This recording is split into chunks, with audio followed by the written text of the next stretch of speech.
Chapter 14. The Struggle for Social Equality. The struggle for political freedom was important in the development of modern India. This struggle was based on the broad philosophy of man's emancipation.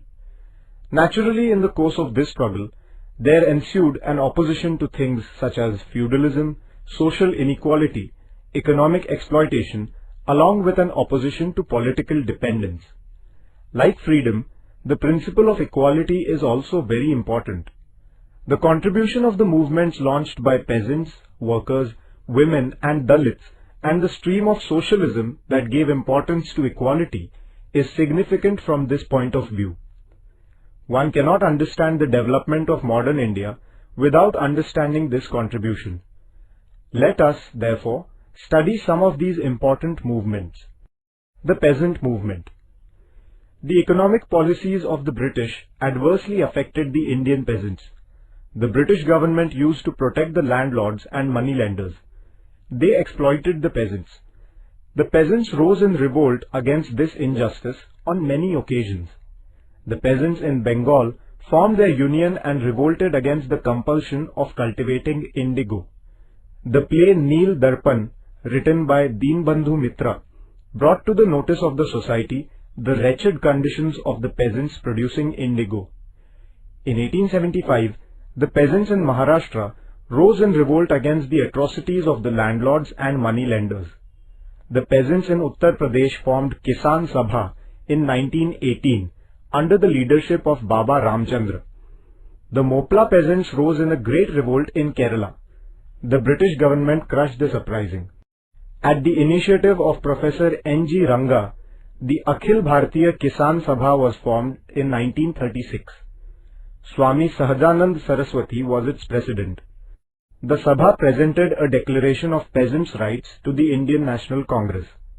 In the same year, the annual session of the Congress was held at Faizpur in Maharashtra. Thousands of peasants attended this session. In this session, the Congress adopted the program of the Kisan Sabha. In 1938, the crops in eastern Khandesh were destroyed due to heavy rains. The peasants were ruined. In order to get the land revenue waived, Sane Guruji organized meetings and processions in many places and took out marches to the collector's office. The peasants joined the revolutionary movement of 1942 in great numbers. Workers' unions. Industries like textile mills and railway companies had started in India in the latter half of the 19th century. Though the emergence of the working class had not reached a sizable proportion, efforts were made during this period to solve the problems of the workers. Shashipad Banerjee and Narayan Meghaji Lokhande organized the workers at the local level. Lokhande's contribution to the working class movement was so important that he is described as the father of the Indian workers' movement. At about the same time, an agitation was launched against the wretched conditions of the tea plantation workers in Assam. The workers of the Great Indian Peninsular GIP Railway called a strike for their demands. At the time of the anti-partition agitation, Indian workers had struck their work from time to time in support of Swadeshi. However, there was no large-scale workers' organization to solve the problems of workers. After the First World War, because of industrialization, the working class in India grew in size.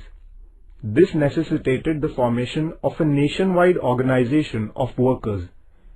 The All India Trade Union Congress, AITUC, was founded out of this necessity in 1920. The labor leader N.M. Joshi played a major role in the working of the AITUC. Lala Lajpat Rai was the president of the first session of the AITUC. He told the workers to actively participate in the national movement. Socialist leaders like Shripad Amrut Dange, Muzaffar Ahmed and others propagated socialist ideas among the workers and built militant unions of the workers. The Mill Workers Union in Mumbai went on a strike for 6 months in 1928. Many such strikes were called by railway workers, jute mill workers and others. The British government was disturbed to see this growing strength of the trade union movement. Legislations were made to suppress this movement. The struggle of the trade union movement complemented the national struggle. The socialist movement. Many of the young people in the Congress began to feel that it was necessary to overthrow the British government in order to protect the interests of the common people. They also began to realize that the society should be restructured on the principle of economic and social equality. This awareness resulted in the emergence and growth of the socialist ideology in India.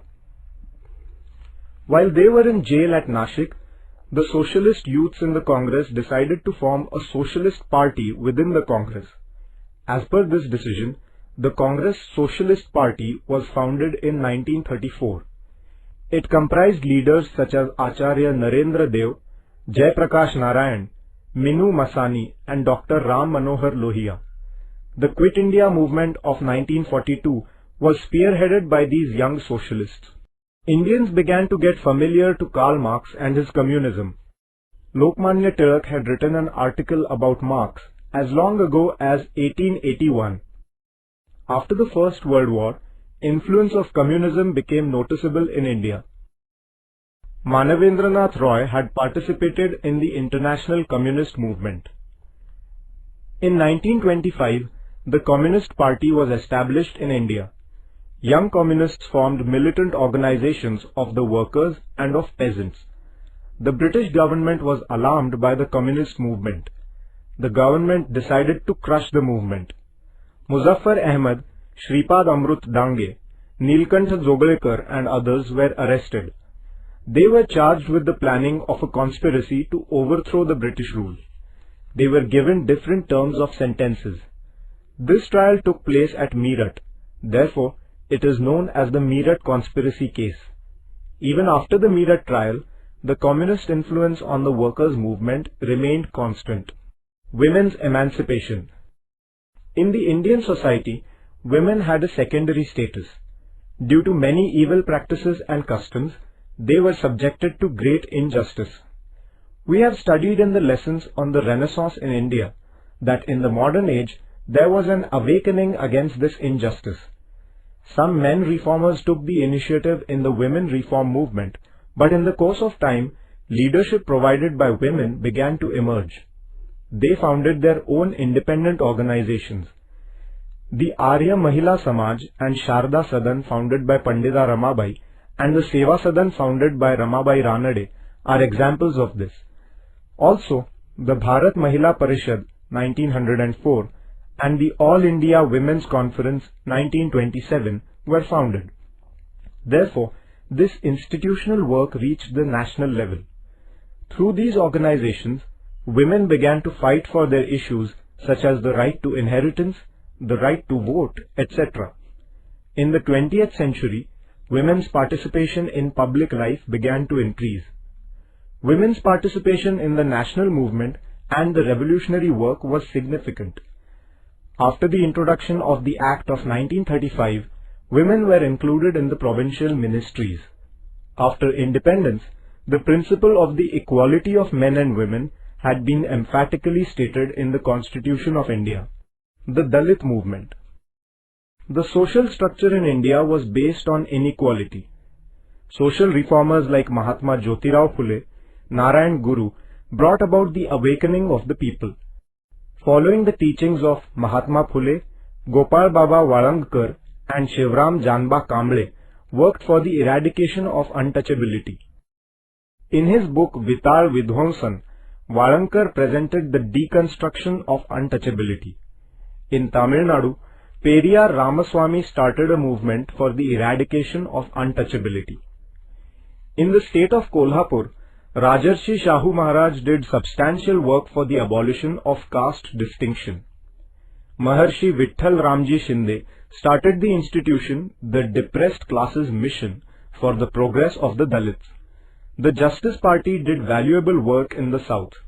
Mahatma Gandhi took up the issue of the eradication of untouchability, thereby trying to remove the injustice inflicted on the Dalits.